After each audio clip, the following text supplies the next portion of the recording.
makers of Tender Leaf Tea and Bluebonnet Margarine present The Fred Allen Show with Fred's guests Jack Haley, Portland Hopper, Minerva Pius, Peter Donald, Parker Fenley, the DeMarcos, Al Goodman, his orchestra, and Kenny Delmar.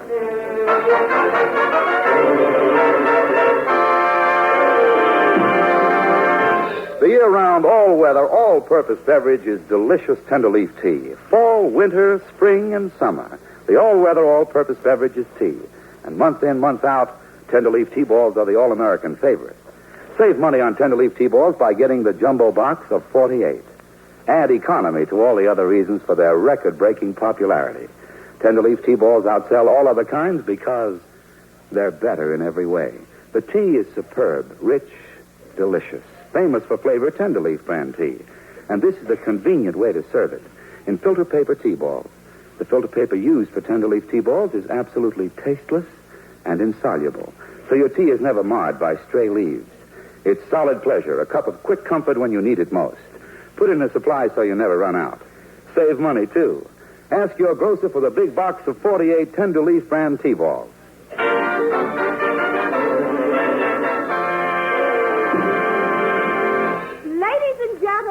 Last week, Ralph Edwards started his new Miss Hush contest. Tonight, we can't bring you Miss Hush, but we can bring you Mr. Big Mouth. And here he is, Fred Allen.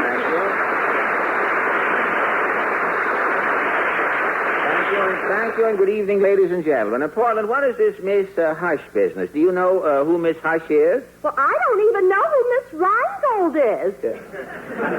Do you know who you are? Of course. I just wanted to make sure. I know you couldn't be Miss Reingold because Miss Reingold has a head. But tell me what's new, Portland. The British Broadcasting Corporation is going to broadcast Princess Elizabeth's wedding. I wonder what they'll call the program. Queen for a day. Say, it's only one man's opinion, but that is very good. Made it up. You just made it up? No kidding. What do I need with writers? Why, for a half-hour program, I can just throw you a couple of straight lines, stand back, and let you cut loose. I sense it. Something tells me that. You're not kidding. You mean? I know how to make up jokes. You do? There's a piece in that new magazine, 47. Oh, I saw that in the November issue of 47. A writer who used to work with us, Herman Woke, tells how radio writers make up their jokes. It's easy. Really? Mm-hmm. Let me hear you make up a joke right now. No help from the audience, please. All right, make up a joke. All right. A basketball team is chasing a football team down the street. What time is it? A basketball team chasing a football team, what time is it? 5 after 11. I was wrong. I do need writers. Tell me, what else is new? A recent poll shows that 30% of the people in Cincinnati have never heard of the UN. Well, it comes out even. 70% of the UN have never heard of Cincinnati. Tell me, what is your last clipping there? The Treasury Department says that the life of a $10 bill is 3 years. Really? Do you think the life of a $10 bill is only 3 years? Well, I don't know. I never had one die on my hands. You had one die on your hands right then. The joke in one hand and the $10 bill in the other. Tell me, have you ever seen a $7 bill? No. I have one here from the gas company. I hope we both live to be as old as that joke is. And as decrepit and as bent as the writer is who brought it in this afternoon. I fell out of his wheelchair as he was going by on his way to work for Red Skelton. I let him go. His wheelchair used to squeak at conferences, so I said, out with you in the chair. But before I get any, that was the writer who got sick of standing for comedians, got his own wheelchair and was sitting down for them. And before I get any older, Portland, I am leaving for Allen's Alley. What is your question tonight? Well, recently, an authority on music, I think it was Jack Eigen, I'm not quite sure, but this authority on music said that swing is on its way out and sweet music is coming into favor. And so our question is, what type of music do you prefer, sweet or swing? Shall we go? As one button said to the other button on the fat man's vest, I am popping off.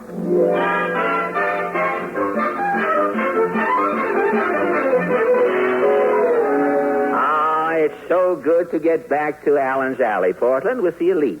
I guess the senator's leaving for Washington. Look, his bindle is packed on the front step there. Well, let's knock. I say somebody's trying to rouse old Senator Claghorn. Well, yes. Oh, it's you, son. Yeah. Well, let me shake that thing that's hanging out of your sleeve. Open up there, son. Tell me, what do you know for sure? Well, Senator? Start gabbing, son. Give me both barrels. I'm busier than Wyszynski's interpreter. Now, wait a minute. You're down in Washington grilling them picture people about communism. Oh, you've been down there? I ain't never trusted Hollywood since I've seen that Lum and Abner picture. Yeah? Lum was phoning Abner, and he was using the party line. Party line?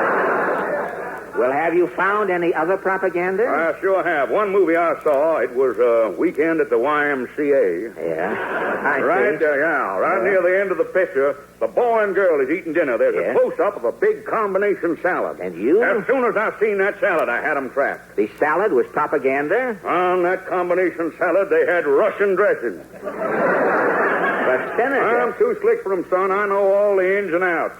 As old Flowerbag said, I've been through the mill. How do you think the Red investigation will end up, Senator? Well, son, if the Senate don't quit throwing money around on these investigations, the whole country's going to end up in the red. Well, in the red, that is. I heard it the first time, Senator. Tell me, it was my misfortune to be close enough to hear it the second time. Tell me, how do you feel about this music trend? Do you think that swing music is giving way to sweet? Well, there's only one thing we're afraid of down in Washington, son. Yeah? Whether it's sweet or swing. Yes? In 1948, us Democrats have got to face the music. So long, son. So long.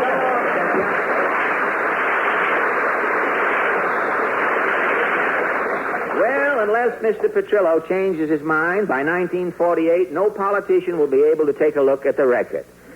Say, I wonder... I just said that to fill in time. We had 5 seconds. What was I going to do? Stand around and look at the...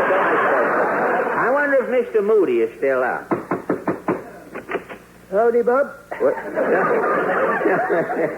Tell me, Mr. Moody, what about this trend of music from swing to sweet? Why, it can't come too soon to please me. You don't like swing music? No. You don't? You can have your ragtime shouters and your calypso singers. The calypso singers, too. I'll take Burl Ives and Red Foley and Salty Dog Holmes. I see. I tell you, when Burl Ives strums his guitar and sings the Big Rock Candy Mountain, tears come to my eyes. Tears, eh? Yeah. And when Red Foley sings, she left an old mother who just didn't know of the sin neath the bright city lights. Then them tears just roll down my vest into my watch pocket. I see. Between Burl and Red, my watch is always rusty. Well, I can see that music affects you easily. Do you play any instrument? Why, I used to play the zither, but my lap got tender. I had to give it up. Do you sing? Only in the bathtub. The bathtub, eh? I ain't sung since last spring. Well, don't you ever dance? No, last time I danced cured me. Well, what happened? Why, it was a church social. Yeah? I was introduced to this cutie from Kansas City. I see. She was hot stuff. Yeah?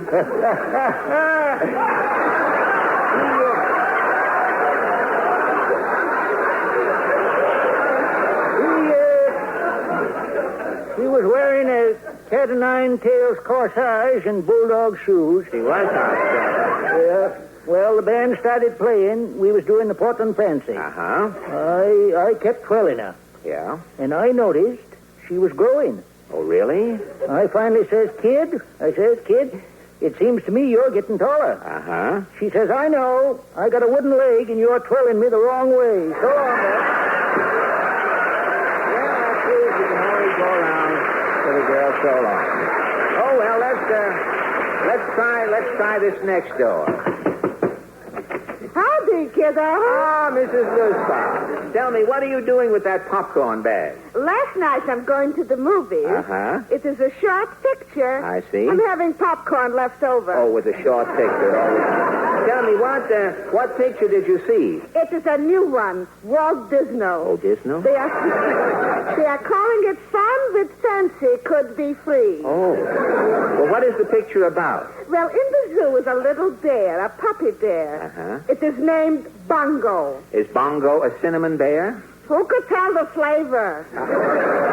That's right. It might have been peppermint. Oh, Tutti Frutti it could be also, Possibly. yes. Well, now, Mrs. Nussbaum, about this music trend. Only one kind of music is not changing. Not sweet or swing? Hillbilly music, country style. Oh, what do you know about rustic music? Every summer I'm spending by Davidoff's Dude Ranch my vacation. Well, fine, but where does the music come in? Well, every night by the corral is square dancing. Square dancing? And all the dances I am calling yippee! You call the dances. How do they sound? Swing your partner, who is kidding? You are the onion, she's the heading. Turn to the right, use your noodle. Do-si-do and shake your strudel.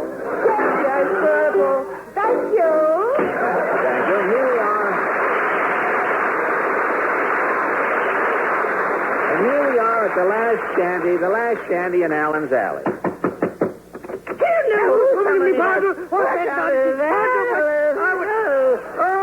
Remember the letters, F-N-E, for flavored nutrition economy. Green bonnet Now, margarine. wait a minute, Mr. Cassidy. That's blue bonnet margarine. In my neighborhood, me boy, the bonnet is green. Tell me, Ajax, what is your reaction to this music trend? Oh, sure, I seen the handwriting on the hurdy-gurdy, so to speak. Something told you swing was through? Well, me boy, it was bruited about. The Gene Krupa was trying to sell his drum to the Salvation Army. I see. The next day, Chibaba fell off the hit parade. And you saw other signs that swing was finished? Sheridan took out his jukebox. He hired a band. A band, eh? Mm-hmm. Guy Lombrady and his Royal Hibernian. Guy Lombrady? Playing the sweetest music this side of 3rd Avenue. What sort of a band does Guy have? Well, it's 2 bagpipes, 3 oboes, a concertina, and a hot water bottle. Well, what is the hot water bottle for? The concertina player's got arthritis. Tell me, how do you feel about sweet music yourself, Mr. Cassidy? Oh, I have an intense aversion to all music, and that goes for Toscanini and Spike Jones, too. Really? I even carry rocks with me to throw at nightingales. Well, why? Well, some years ago, I had the misfortune to listen to a musical selection. Uh-huh. Oh, it led to all my troubles. But, Turned me from a gay, carefree bucko to a bitter old bore. Well, what was this musical selection that ruined your life? The wedding march. Goodbye, to you, boy. And as the sun slowly sinks over the roofs of Allen's Alley, we turn to welcome the 5 DeMarco sisters. Under the skilled guidance of Al Goodman, who will attempt to dominate his orchestra for one night only, the DeMarcos sing Naughty Angeline.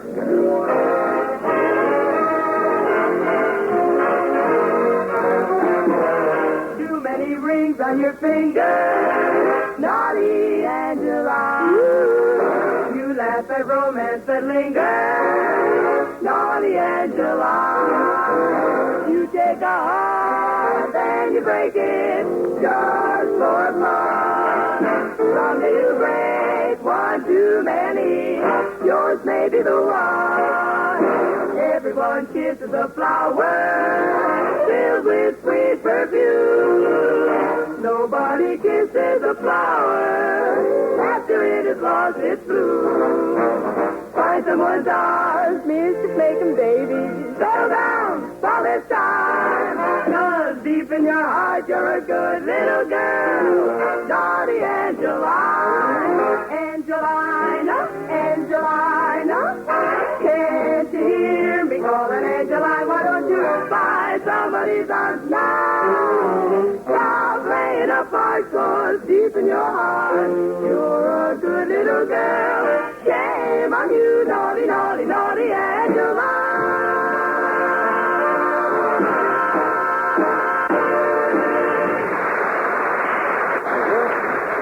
Thank you. And now a man with a suggestion. A tip like this is worth a lot when you're shopping these days. It's something to remember. If mealtime is often spoiled in your home because it's such an effort to coax your children to eat their vegetables, listen carefully. You can now give your children the goodness of 8 different vegetables in a delicious drink they'll love. Just give them V8 vegetable juices. V8 is one of the most enticing drinks that's ever been concocted. And here's the important thing. Every tempting sip of V8 contains the goodness from 8 different vegetables. Tomatoes and beets of the red variety, lettuce, spinach, watercress, parsley, and celery of the leafy green variety, carrots of the yellow variety. Thus, when you serve V8, your children get both the goodness and variety of 8 different vegetables. Get V8 vegetable juices tomorrow.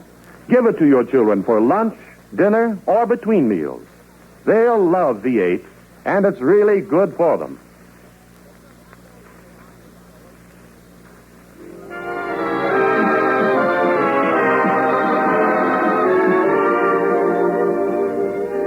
You have just heard a few bars of Near You, played by Maestro Al Goodman, and 25 reasons why he doesn't have his own program.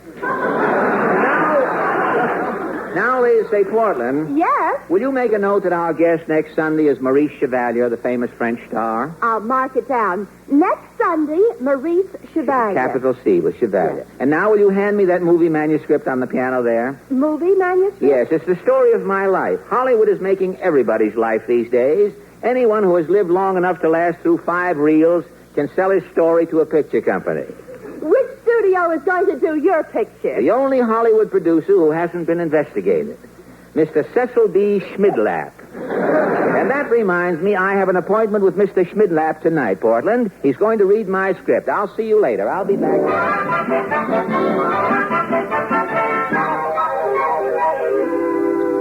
This is the office. What's this sign? Eagle Beagle Productions. If it's a beagle picture, you know it's a dog. Well, I'll go in. Fred Allen. Jack Haley. Gee, yes. Jack, what are you doing here in Schmidlap's office? I'm going to sell him my life story. Well, I'm going to sell him my life story, too. But I thought 20th Century Fox made a picture about your life. What picture? Nightmare Alley. I think we're in it here. Now, look, Jack, we both can't sell our lives. But, Fred, how can they make your life? Nothing's ever happened to you. The picture will come out as short. Well, Jack. Well, even as a baby, you were a nobody. You were a celebrity? Well, when I was 2 months old, my picture was in every magazine and newspaper in the country. Your picture? Yeah, I was holding my bottle that said, Little Jackie Haley has switched to Carnation.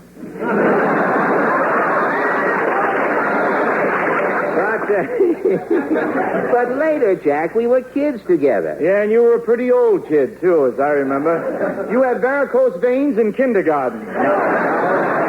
Not fallen arches I had in kindergarten. Why, when I was a boy in Boston, I worked in the public library. And what a soft job you had. Soft job? Why, in those days, only 3 books had been written, and 2 of them were banned in Boston. Say, remember when we both went into vaudeville together? Oh, I sure do. Remember that rooming house we used to live in, Mother Shapiro's? Rooms, 50 cents a night? With a door on the room, it was 75. And those rats in Mother Shapiro's, were they big? One rat was a bellboy. If you didn't tip him, he'd eat a hole in your bag. Say, remember that lunch wagon we used to eat in? Yeah, one of the wheels was missing. The lunch wagon slanted. You had to eat everything uphill. And those meals, beans, pie, and coffee for a dime. Beans, pie, and coffee. Yeah, many a spoon I bent trying to stir that coffee. Remember some of those vaudeville acts we used to work with? Yeah, do you remember Sadie, the snake charmer? Sadie kept her stockings up with 2 garter snakes. You remember? Shall I wait? Shall I wait? I just want to... I told him to put that laugh in an incubator, see what happens to it. Do you remember Sam, the big cobra Sadie had? Say, what happened to Sam, the cobra? Well, Sam swallowed a pool cue in Des Moines. He couldn't coil up to go to sleep. Sam died of insomnia. Sam died, eh? Yeah, I went to the funeral. Say, I've never seen a snake's funeral. What was it like? The coffin was 29 feet long. My gosh. Yes, they had Sam lying in state in the Harlem Tunnel.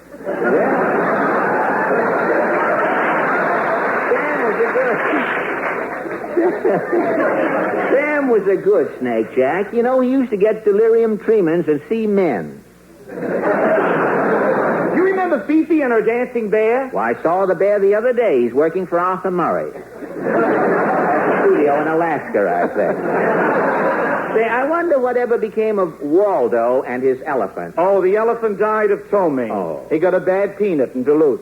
I remember one time in Sioux City, 2 trucks full of bicarbonate drove up to the theater. The elephant had indigestion. Well, after he finished the second trunk load of bicarbonate, the elephant burped and blew the back out of the theater. I remember. With all these experiences, my life will make a smash hit. Well, my life is no B picture, remember. Gentlemen, Mr. Schmidlap will see you now. Through this door, please. Oh, thank you. Okay. Mr. Schmidlap? Come in, boys. You're just in time. Have I got trouble? Mr. Schmidlap, we have 2 scenarios. Who needs scenarios? I'm in the movie business. All my popcorn machines are running dry. I need 400 pounds of butter.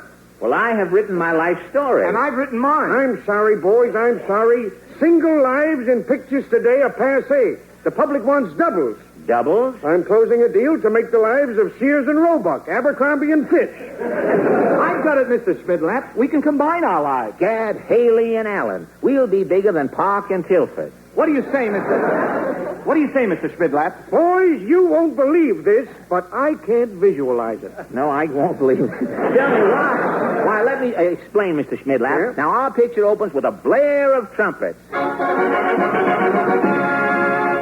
Cecil B. Schmidlap Productions presents the Haley and Allen story. The year is 1900. The city is Boston. The picture opens on Beacon Street. Hold it. No, boys. Beacon Street is out. Well, Beacon Street? We worked Beacon Street to death in the late George Apley. We got to have something new. But we were both born on Beacon Street. Wait a minute. I've got it. The whole opening is out. You're 19 years old when you're born. All right, what's next? Well, next, the scene is the Harvard campus. As the picture starts, we see 2 Harvard men chatting. I say, Frederick, isn't it exciting? Our first prom. Yes, John. This is my first date, too. I'm nervous. Oh, there's nothing to be frightened about. They're Wellesley girls.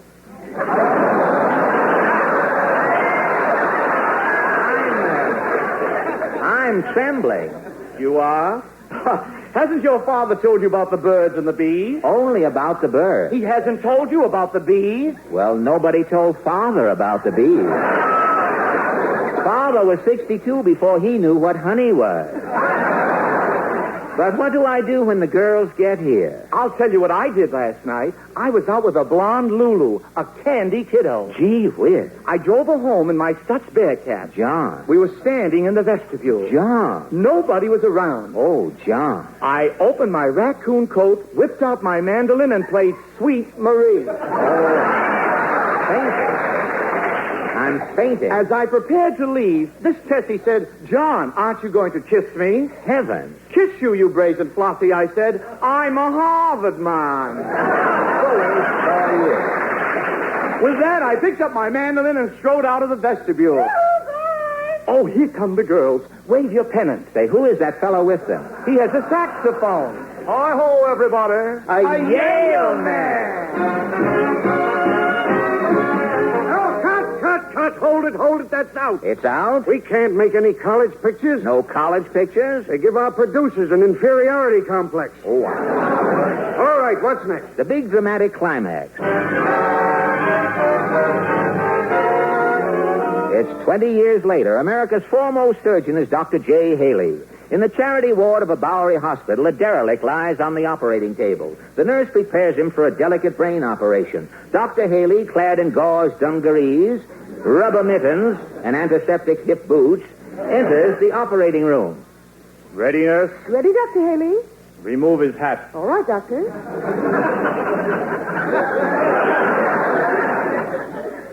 Scalpel. Scalpel. Forceps. Forceps. Blotter. Blotter. Dipper. Dipper. There you are. His head looks like a briefcase, but he will live. Dr. Haley, you've worked a miracle. Will you sign this derelict's chart? Nurse, the name on this chart. It's Fred Allen. So what? He's a Harvard man. A Harvard man. Nurse, erase where it says Fred Allen, drunken bum. Yes, Doctor. Put down Fred Allen, man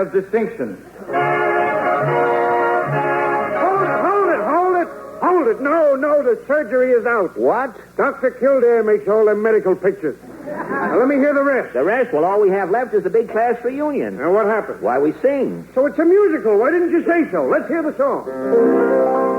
Many years ago, we met in Boston. In those good old days, we didn't have a bean. And when you didn't have a bean in Boston, brother, your brown bread would look mighty lonesome. To always be good friends, we made a vow. We meant it. That's why we're together now. Pals, we'll always be pals. What you do is okay with me. Pals, just regular pals. What you do will suit me to a T. You can have all my money, my silver and gold. I'll give you my jokes, the ones that I've told. Good friends we'll be till we're old, because we're pals. We have been pals for a long time, haven't we, Fred? That's true, Jack. You know, I don't want to appear sentimental, but I'd like to take this opportunity publicly to tell you just how I feel about you as a friend. Well, thanks a lot, Jack. I appreciate it. You know, Fred, there's nothing that I wouldn't do for you. I know that, Jack. You have so much it's difficult for me to express myself. Yes, it's lovely. A very pretty tie. You may have it. Oh, now, don't take your tie off, Jack. No, I don't want your necktie. No, please, Jack. No, don't. I don't want your necktie. Oh, gee, thanks a lot, Jack. Isn't that lovely? You know, Fred, there's nothing I wouldn't do for you. I appreciate that, Jack. Do you need any blood? No, I don't. You look kind of white. Well, I'm loaded, Jack. Honestly, I couldn't do another. Won't you take just a little blood? No, thanks. Has Jack. anybody out there got a razor blade? No, don't, Jack. Don't open a vein just on my account, please. Don't. I don't need it. But I just want to show you, Fred, there's nothing that I wouldn't do for I you. appreciate that, Jack, and you're my best friend, too. There's nothing I would... Why, I'd give you the shirt off my back. I know you would, Fred. No, you're laughing, Jack. Well, You don't think I'd give you the shirt off my back. Listen, Jack, when I tell a fella, a friend of mine, my back, believe me, you can have this shirt. There, Jack, there's the shirt off my back. I don't... Friend is a friend. Isn't that wonderful? Isn't that wonderful? He gave me the shirt off his back. Least he could have done was have it laundered. Well, if you think I'm going to stand here and see you give me the shirt off... Jack, no, I don't, Jack. Please don't give me the shirt. I'm no Indian giver, Jack. I don't need your shirt. I don't. Jack, if you're going to do that for me... Now, wait a minute. If you give me your shirt, Jack, I've got to give you something, too. I'm going to give you... Not your pants, Will. Not your pants. Oh. Because we're pals.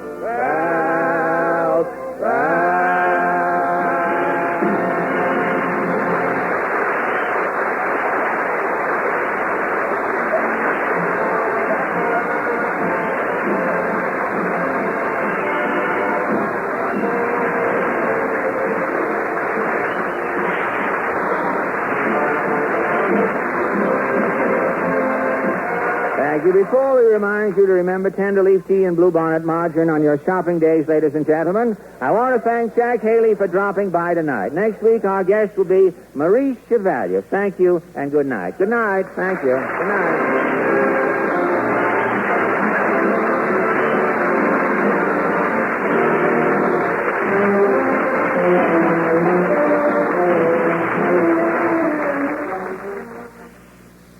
This is NBC, the National Broadcasting Company.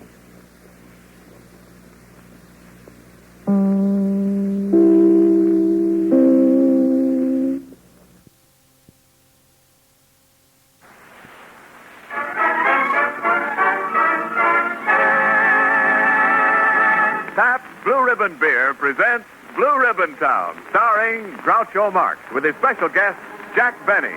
Come on down to Blue Ribbon Town, where you'll down your daily cash. Troubles and in the marketplace, with Jack Benny visiting us, there's plenty of excitement in Blue Ribbon Town tonight. Ready and eager to greet their famous guests are Fay McKenzie, Bill Days, Leo Gorsey, Robert Allen Brewster and his Blue Ribbon Blenders, yours truly, Ken Niles, and the leading citizen of Blue Ribbon Town, our happy host of hilarious hijinks, Groucho Marx.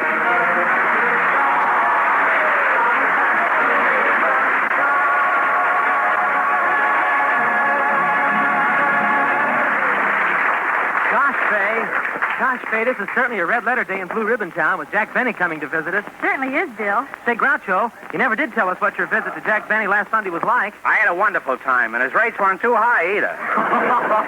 Oh, Mr. Marx, you don't really mean that Jack Benny charged you. I don't know, Bill, but that was the first time I ever sat in a rocking chair with a meter on it. But I must say, the dinner Jack prepared was very nice. He had a beautiful golden brown turkey on the table. Say, that was very generous of Jack. Yes, it was. A very unusual turkey, too. What do you mean? It was the first turkey I ever ate made out of grape nut flakes. Was the stuffing good? Yes, it was. If you like more grape nut flakes. Well, did you meet Phil Harris? I think he's awfully cute. Yes, he is. Cute and ignorant. You should have heard what he told me when I asked him if he liked the songs of Rimsky-Korsakov. Why? What'd he say? He thought they were a great team who wanted to know which one did the lyrics, Rimsky or Korsakov. And when I asked him about Tchaikovsky's Nutcracker Suite, he wanted to know what hotel it was in.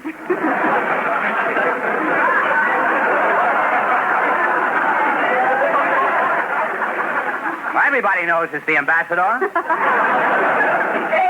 Hey, Marcy, is our extinguished guest here yet? Well, everybody's entitled to one mistake, and here's Mother Nature's. Leo Gorsey.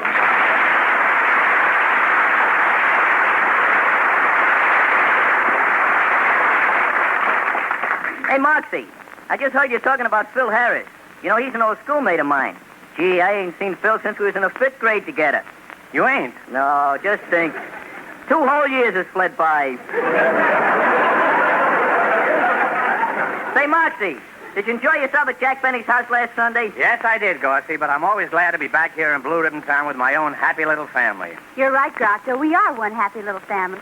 I like you so much, Groucho. And I like you, Fay. And I like you too, Mr. Marx. And I like you, Bill. And Moxie, I like you likewise. And Gorsey, I like you lengthwise.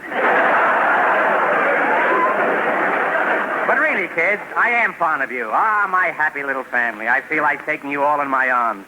You, Bill, and you, Gorsey, and you, Fay. Hey, Bill, why don't you and Gorsey get out and make more room for Fay? Jack Benny's main reason for coming up here is to get a complete vacation. He's mentally worn out from doing his radio show for so long. I can understand that. Jack Benny's certainly been on the air a long time, hasn't he? He certainly has. Why, Benny's been on the air so long, he can remember when John wasn't even married to his first wife.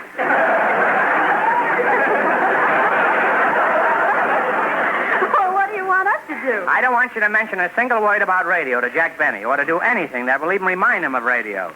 You see, Benny has radioitis. Oh, I get it. You mean he's allergic, huh? Gorsey, I bet you don't even know what allergic means. Hey, certainly I do. Then he's allergic to radio like I'm allergic to jail. Allergic to jail? I don't quite see the connection. Well, every time I'm in jail, I break out. See you later, Marcy.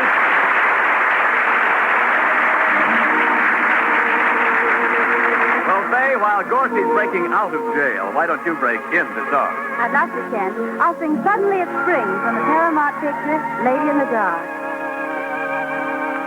Why is my heart dancing? Imagine dancing. You look at me and suddenly it's spring. Why do I keep sighing? Not sighing, just sighing. I'm young and free and suddenly it's spring. High on a hilltop, love is calling. Someone should wish me happy falling. No more being lonely. Can I be lonely? You look at me and suddenly it's spring.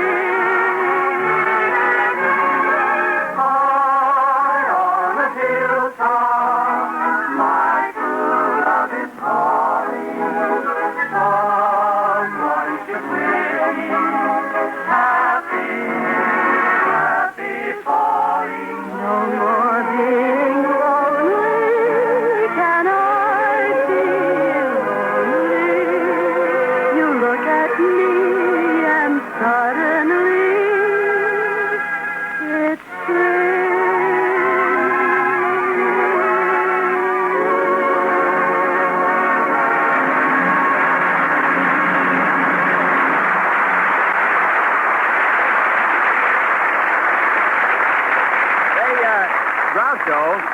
like you to meet a man... There goes Niles again, bringing another Pat's Happy Poet. Who is it this time, Niles? Well, this is Simon the Swami. He's a crystal gazer and a very jovial person. A jovial crystal gazer, eh? Yes. How does he strike you? I don't know how he strikes me, but I'd sure like to strike him. You would? Why? I've always wanted to strike a happy medium.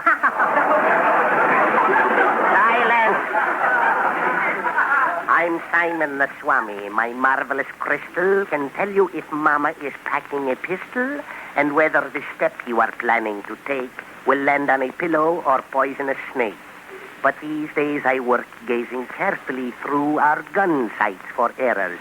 I find very few. And during my leisure, I comfortably peer into crystal clear glasses of blue ribbon beer.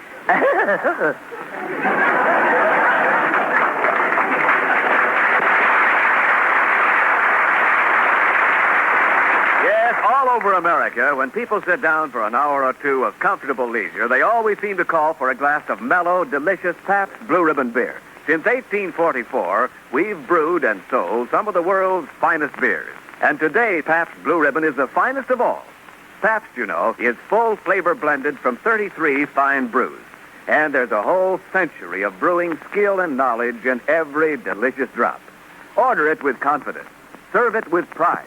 For no matter where you go, there is no finer beer, no finer blend than Pabst Blue Ribbon.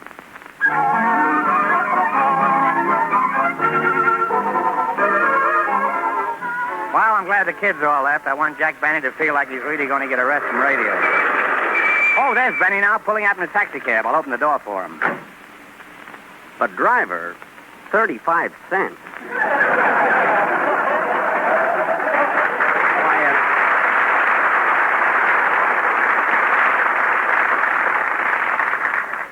Can't be over 7 miles from here to the station. Well, all right. Oh, hello, Groucho. Well, if it isn't Jack Benny, the last of the Waukegans.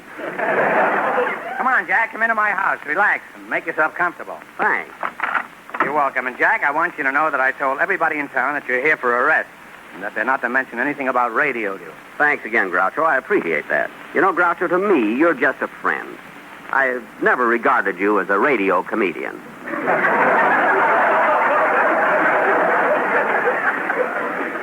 Don't look now, Jack, but you just lost a friend. Well, now that you're here, you may as well start relaxing. Just sit back in that easy chair there, and I'll get you a little snack I've prepared over there on the table. Oh, good. I could eat a little something. Here you are, a bowl of your favorite grape nut flakes. Well, gee, thanks, Groucho. Wait a minute. You're supposed to pour cream over them, not Pabst Blue Ribbon beer. You take care of your sponsor, and I'll take care of mine. Hey, Groucho, this is swell. It's the first time in years I've been able to have 2 minutes to myself without someone talking shop. Jack, the word radio isn't ever going to be mentioned around here. Say, how about some music? I'll turn on the, Yes? How'd you like to listen to the vacuum cleaner? Maybe I can pick up Stardust.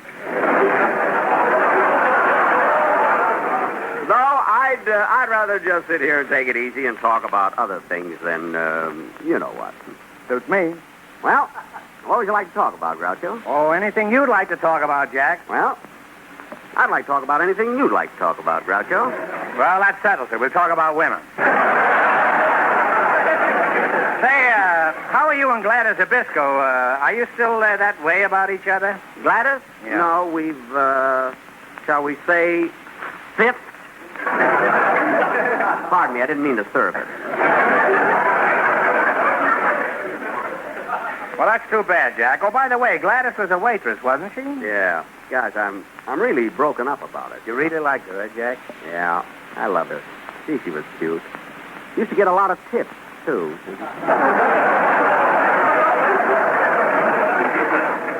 Well, that is true love. Oh, well, that's enough about women. Say, there's a great trout stream near here, Jack. How about you and me doing a little fishing? No, I just want to relax. No fishing? No fishing. All right, then let's talk about women again. Say, Jack, remember that little dance that we both went for when we were in Vaudeville? What was her name again? You mean Lena Hackenbush? Yeah, little Lena. Remember little Lena Hackenbush? Yeah. I also remember that nasty trick you played just because she liked me better than you. What do you mean? Well, Lena always went for athletic men, and what she admired most about me was my flat, trim waistline. So you try to convince her that I wore a girdle. It's not true. I never said you wore a girdle. No, you never said it, but every time I was out alone with her, you'd sneak up from behind and snap me.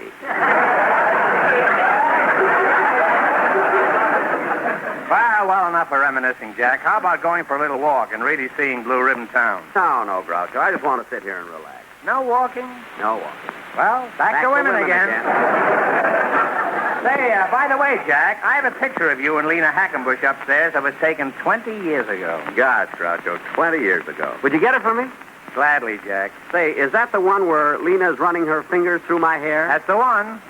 Gee, I'd love to see Lena again. And I'll bet you'd love to see your hair again.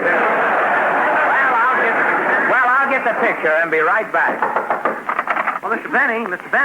Yes, young man. Mr. Benny, I'm Bill Days, one of Mr. Marx's happy Blue Ribbon Town family. Glad to know you, kid. What's on your mind? I sing. Well, that's nice. When Groucho comes down, you can sing for him. But I don't want to sing for Groucho. I want to sing for you, Mr. Benny. Sing for me? What for? Well, gosh, after you hear me, I know you're going to want me on your program. Look, kid, I came here to forget radio. Didn't Mr. Marx tell you not to bother me? Yes, but gee, I couldn't help it. Being on your show gives a person so much prestige. Look, kid, You really think it does? Yes, I do. Gosh, Mr. Benny, you're just about the best there is in your field. Am I? Would you mind saying that a little louder, Bud? Louder? Why? Fred Allen doesn't hear as good as he used to.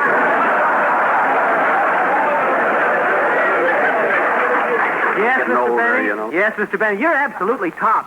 The greatest there has ever been. You just don't realize it. Oh, I do, too. Well, go ahead, kid. Sing. I don't mind. Go on. Smart kid. Got good taste, too, this kid. Really has. I used to be bewildered. Now I know why I go walking round in a wonderful glow. There's a lot. Here am I riding high on a hill, far away from the usual road, with a world of my own at my feet, all because fate was heavenly sweet.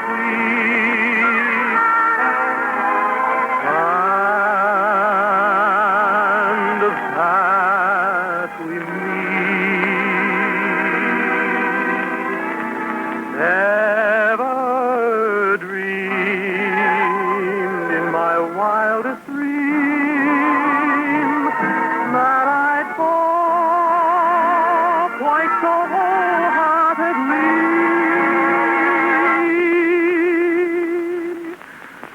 Now I know love is hard, that it's cracked up to be.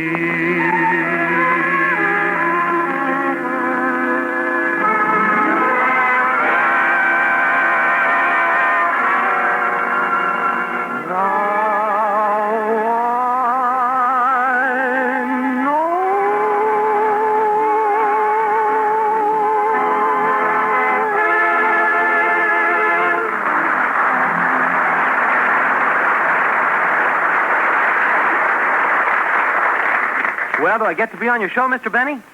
Well, gosh, kid, I don't know. You're a tenor. But what's wrong with that? Don't you always have tenors? Kenny Baker, Dennis Day? Yes, and I never fail to have trouble with them about money. And then, kid, with tenors, you always have mother trouble. So tenors just seem to have mothers. I can't imagine why. But gee, don't you think having a mother is pretty true of most people? Yes, I suppose so. But with tenors, somehow it's worse. Tenors have mothers who look like fathers. Besides, I already have a contract with Dennis Day, an extremely fine tenor, so you can see nothing, absolutely nothing, could make me change my mind. But for such an opportunity, Mr. Benny, I'd even be willing to work for nothing. Please, kid, I'm not... I wonder if Dennis's mother would slug me if I broke his contract. Kid, you say you'd be willing to work for nothing? Well, practically, I'd be willing to accept $40 a week. $40 a week? Who do you think you are, Lawrence Tibbet? Why, Dennis only gets 35 now. He thinks he gets 186,000, you know. On the other hand, if you'd be willing to work for... Hold on there, Benny. A fine thing. It gets to my house trying to steal my tenner. There's nothing lower than a man who'd steal a tenner, unless it's a man who'd steal a base. I wouldn't have said that, Benny, except that the baseball season's just about to start. And have to give me that line about not talking shop. But Groucho, I didn't approach him. He approached me. That's right, Mr. Marks. I'm sorry, but I couldn't resist the opportunity to get on his show. Do you realize that being with Jack Benny automatically means being a great success? Oh, I don't know. Well, it's true. Name one person on Jack Benny's show who hasn't become a famous man. All right. Mary Livingston. Now run along, and let's not hear any more of this. Well, Jack Benny, I'm certainly glad to see you. Glad to see you, Ken Niles. Yes, indeed. Mr. Benny, I've been wanting to talk to you for a long time. Yes, sir, you need an announcer like me on your show. You too, Niles? Oh, quiet, Groucho. I'm talking to a radio star.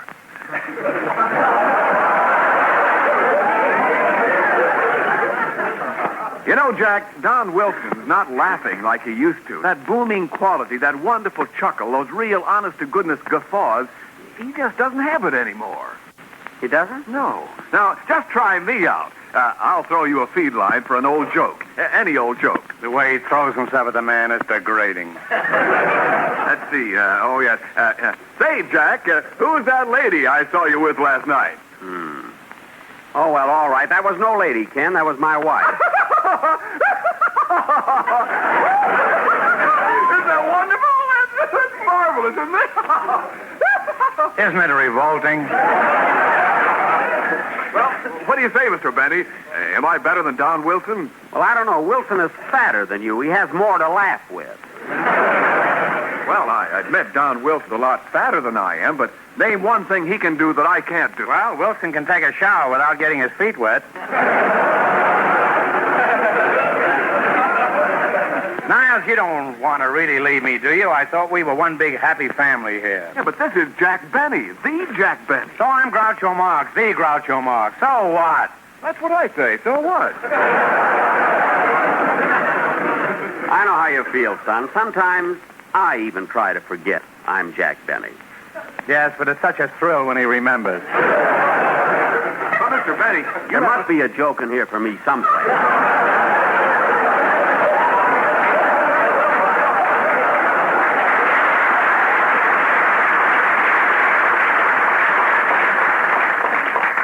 You want me to help you look, Jack?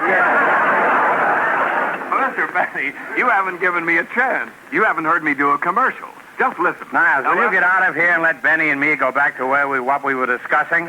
Oh, women. Well, while you're on the subject of beautiful women, Groucho... I defy you to make a commercial out of that one. Don't be too sure. Did you ever stop to think that a beautiful woman is a perfect blend of lovely attributes? Her smile, her grace, her lovely face, and so forth. There he goes with that magic word, blend. It is a magic word, Groucho, especially when it comes to beer. You see, skillful blending of a number of different brews brings a smoothness and mellowness to beer that you just can't get any other way.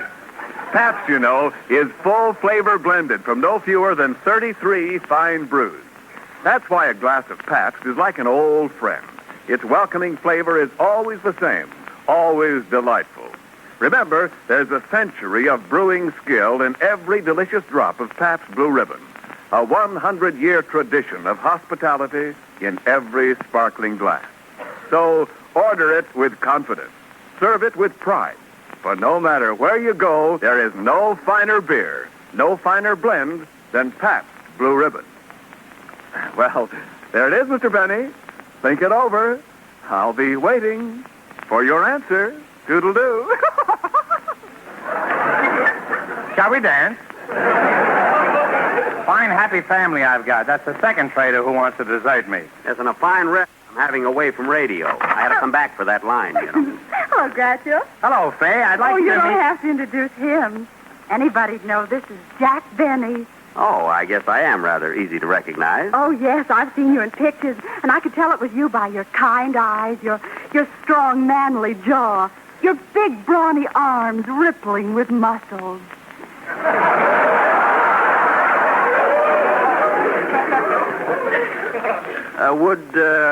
Would you mind saying that a little softer, please? Softer? Why? My draft board is listening in. Oh, but Mr. Benny, you do have such a nice physique, such a trim, fit waistline. Well, I...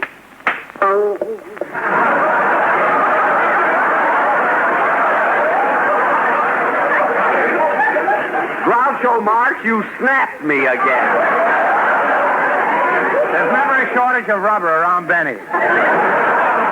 You know, you're quite attractive, Miss Mackenzie. Oh, thanks, but don't call me Miss Mackenzie.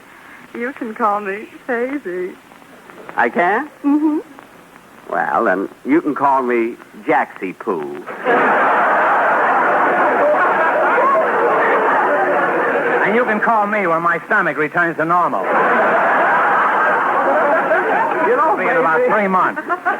You know, Faisy, now that I've met you, I'm going to hate leaving Blue Ribbon Town. Too bad you don't live in Hollywood. We could see more of each other. Well, Jackie Pooh, I'd love to live in Hollywood if I thought I could find a job there. Well, Faisy Pooh, I'm a rather important man in Hollywood. I could probably line up some sort of a position for you. Oh, Pooh, how wonderful of you. Oh, I know I'll be very happy working on your show. Pooh? Was that Pooh or Pew? P-O-O. Well, Miss Mackenzie, I did not offer you a job on my show. I came here to forget my show. Oh, but Jackie Pooh, how can you forget your show? A great comedian like you. Why, as far as I'm concerned, you're the grand old man of radio.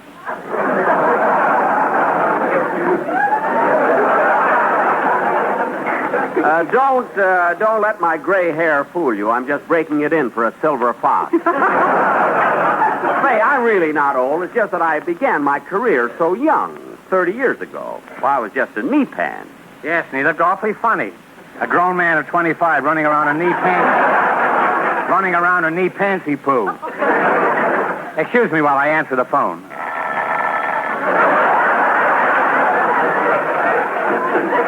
Jack, excuse me while I answer the phone. That never happens on my show. Everything happens on our show.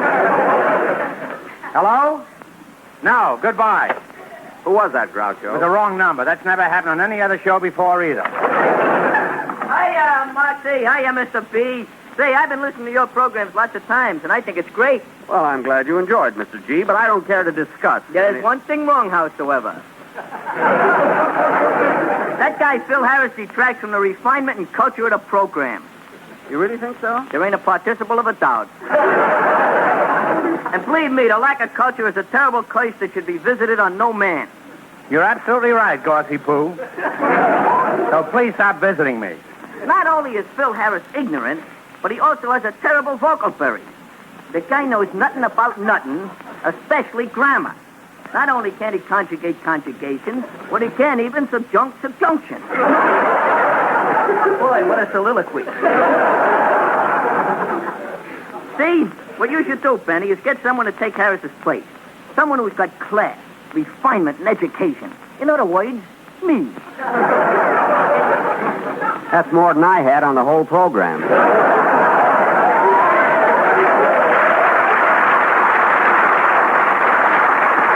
Well, I'll tell you, listening Jack. to you, Gorsey, Phil Harris sounds like Anthony Eden. Well, I know my speech ain't so hot, but my writing is very audible. Sleep on that, Benny. I'll see you later. Some happy family I've got, Jack. Everybody has tried to leave me for your radio show. Yes, in fact, Rochester's was the only job that nobody wanted. Yeah, some happy family, all right. What loyalty? They don't even know the meaning of the words. Loyalty, faith, semper fidelis, it's discouraging. Oh, come, Groucho. Chin up. Carry on. No, Jack. Without the loyalty, without the faith of those one holds dear, life becomes nothing but a hollow mockery, a sham. A mere existence, hardly worth continuing. I wouldn't try so hard, Groucho. It's too late for the Academy Award, you know? He just had scars that never felt a wound. Oh, I know you're hurt, Groucho, but after all... You're a good friend, Jack, but don't try to soften the blow. I'm disappointed in my so-called friend. Wanted to leave me to go with your show. It hurts, Jack. It hurts here. Now it hurts there, too. There, Groucho, don't take it so hard. I can't help it, Jack. There's only one thing left for me to do now. What's that? Mr. Benny, how about you all letting me take Rochester's place?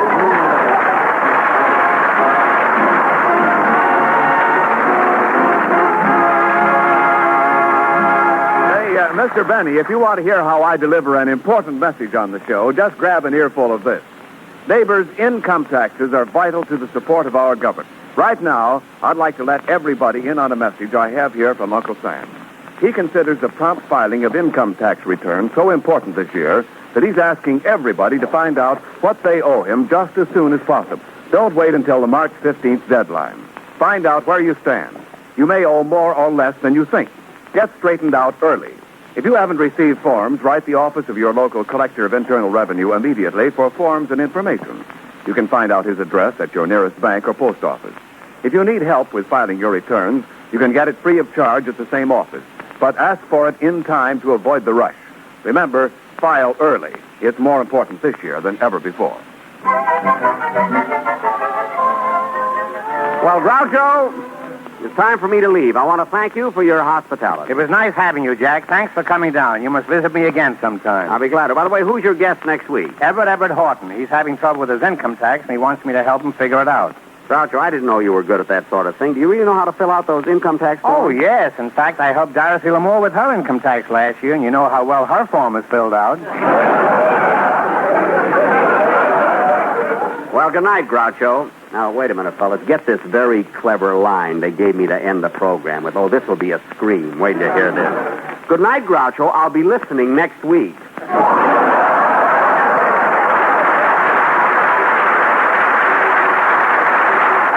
I suppose you think mine is any better, huh?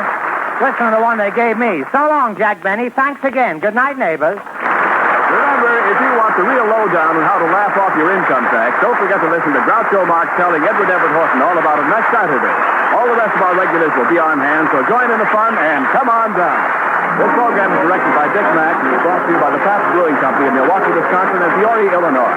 This is CBS, the Columbia Broadcasting System.